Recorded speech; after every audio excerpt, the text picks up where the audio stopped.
తల్లిదండ్రులను మీరు ఒకసారి ఎప్పుడైనా మీ పిల్లలతో మీరు కూర్చొని మాట్లాడుతున్నారా? అప్పుడప్పుడు వారిని కూర్చోబెట్టి వారికి జ్ఞానోపదేశం చెయ్యండి.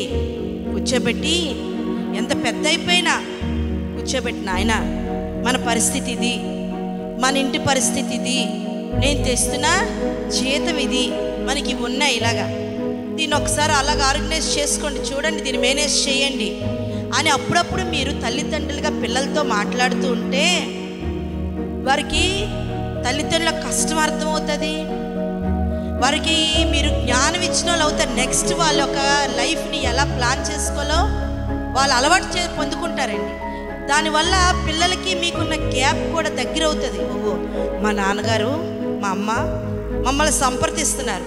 మీకు విషయం తెలుసా పాస్టర్ గారు, ఇంట్లో మాత్రం ఒక భర్తగా ఒక తండ్రిగా చిన్న వస్తువు కొనాలన్నా రూఫస్ని అడుగుతారు.